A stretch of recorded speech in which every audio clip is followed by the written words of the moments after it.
Halo semuanya, Assalamualaikum warahmatullahi wabarakatuh. Pada saat ini kita perkenalkan, nama saya Edgar Bumeno dengan NIM A25124041. Nah, di sini saya akan menjelaskan bagaimana itu kesetimbangan fasa.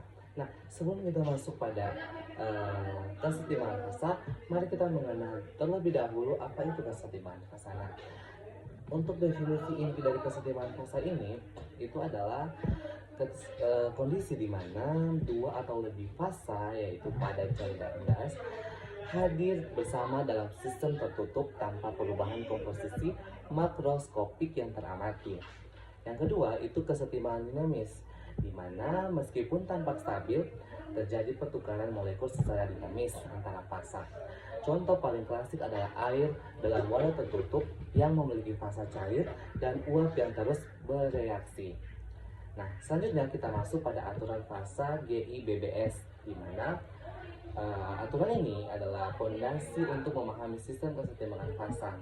Rumus ini menghubungkan antara jumlah variabel intensif bebas yang dapat diubah tanpa mengubah jumlah fasa yang ada, di mana rumusnya itu adalah F sama dengan C kurang P tambah 2, di mana F itu adalah derajat kebebasan dan C itu adalah komponen kimia dan P adalah jumlah fasa yang ada pada kesetimbangan. Nah, selanjutnya kita masuk pada sistem satu komponen. Itu kita mengambil contoh itu adalah air.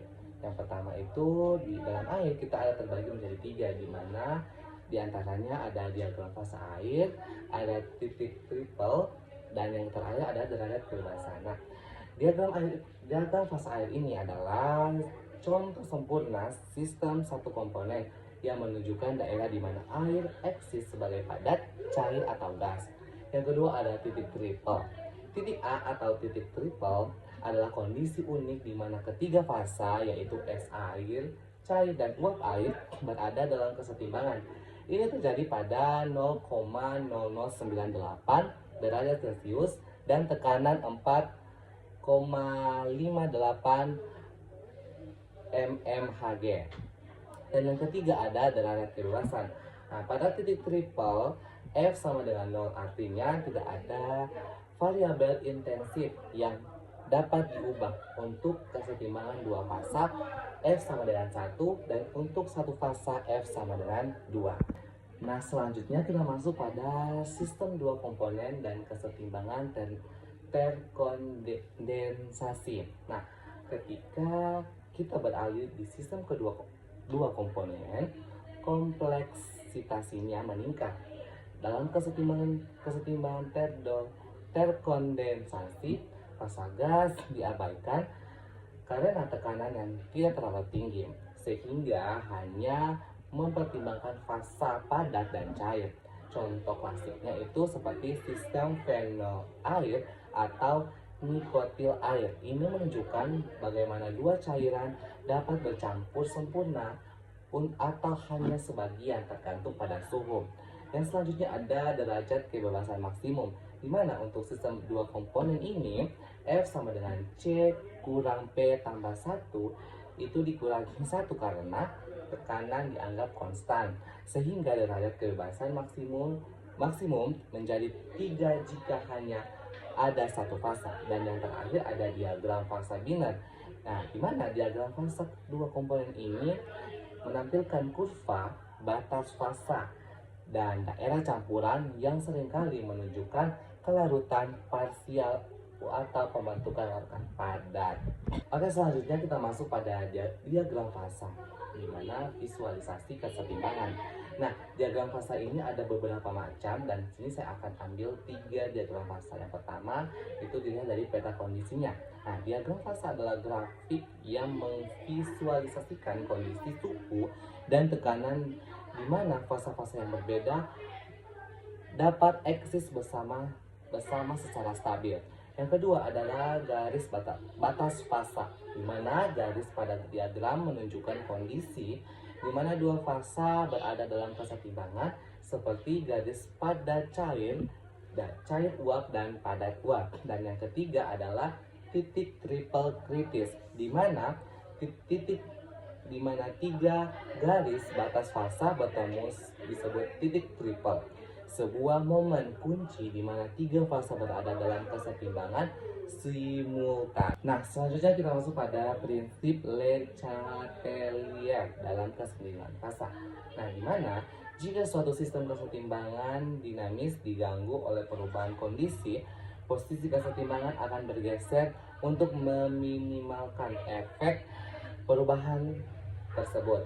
Nah, ada beberapa perubahan dalam kesetimbangan fasa ini. Yang pertama adalah perubahan suhu, ada perubahan tekanan, dan ada perubahan komposisi.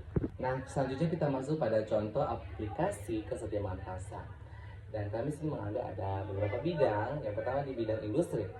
Ini di bidang industri, kesetimbangan fasa itu penting dalam proses distalisasi untuk memisahkan campuran cairan, kristalisasi untuk memurnikan zat, dan berbagai proses pemurnian bahan kimia lainnya.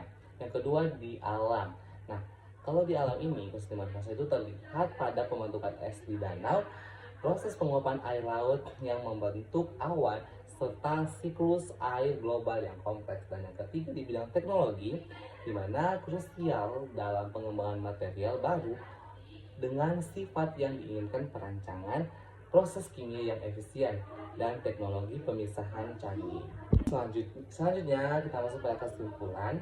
Nah, kesimpulannya itu mengapa kesetimbangan fasa penting. Yang pertama adalah kontrol proses, di mana memahami kesetimbangan fasa membantu mengendalikan proses kimia dan fisika dalam berbagai aplikasi dari laboratorium hingga skala industri. Yang selanjutnya adalah proses sistem, prediksi sistem, di mana aturan fasa GIBBS menyediakan kerangka kerja matematis untuk memprediksi perilaku sistem dan kondisi kesetimbangan yang akan terjadi. Dan yang ketiga adalah analisis dan aplikasi, di mana diagram fasa dan prinsip Le Chatelier menjadi alat efisiensi untuk analisis mendalam dan implementasi praktis dalam ilmu material dan kimia. Sekian dari video saya. Apabila ada yang kurang jelas atau yang belum dipahami, kami mohon maaf. Sekian penjelasan dari saya. Terima kasih. Assalamualaikum warahmatullahi wabarakatuh. Sampai jumpa.